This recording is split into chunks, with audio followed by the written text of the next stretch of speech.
Recruiting এজেন্টদের যারা অপরাধ করবেন তাদের অপরাধের তাৎক্ষণিক শাস্তি প্রদানের জন্য মোবাইল। প্রবাসী কল্যাণ ও বৈদেশিক কর্মসংস্থান উপদেষ্টা ডক্টর আসিফ নজরুল বলেছেন, মালয়েশিয়ায় কর্মী পাঠানোর ক্ষেত্রে সব রিক্রুটিং এজেন্সিকে সমান সুযোগ দিতে হবে।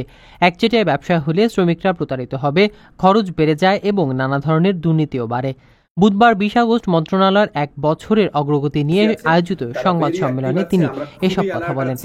যাতে কোনো রকম আপনার সিন্ডিকেট বা কোনো দুর্নীতি চক্রের মধ্যে আমাদের শ্রমিক ভাই বোনা যেন না পড়ে আমরা চেষ্টা করব। আসিফ নজরুল জানান, ফিলিপাইন ও পাকিস্তানের মতো দেশগুলোকে শত শত এজেন্সি অনুমোদন দেয়া হলেও বাংলাদেশের হাজারো এজেন্সিকে সমানভাবে সুযোগ দেওয়া হয় না।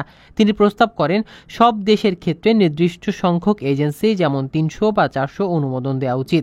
একই সঙ্গে 30,000 কর্মী নেওয়ার পরিকল্পনায় বোয়েসেলের মাধ্যমে শ্রমিক পাঠানোর কথা উল্লেখ করেন। আলোচিত প্রতিষ্ঠান বেস্টিনেট নিয়ে এক প্রশ্নে তিনি বলেন, এর মালিক আমিন নূর মালয়েশিয়ার নাগরিক এবং দীর্ঘদিন ধরে সরকারি ব্যবস্থাপনায় কাজ করছেন।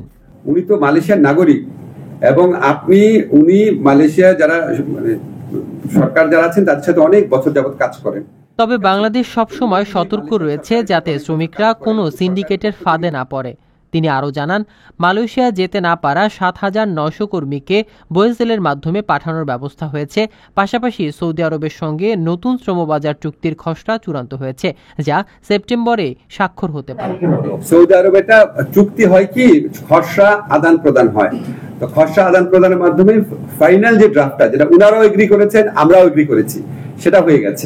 আমরা খুবই অ্যালার্ট আছি যাতে কোনো রকম আপনার সিন্ডিকেট বা কোনো দুর্নীতি চক্রের মধ্যে আমাদের শ্রমিক ভাই বোনা যেন না পড়ে আমরা চেষ্টা করব। আপনার স্বপ্নগুলো আকাশ ছুবে প্রবাসীর হেলিকপ্টারের মাধ্যমে। বিয়ে, জন্মদিন অথবা যে কোনো বিশেষ প্রয়োজনে হেলিকপ্টার ভাড়া করতে যোগাযোগ করুন স্ক্রিনে দেয়া নাম্বারে। প্রবাসীর হেলিকপ্টার, নিরাপদ ও সাশ্রয়ী বাহনের বিশ্বস্ত নাম।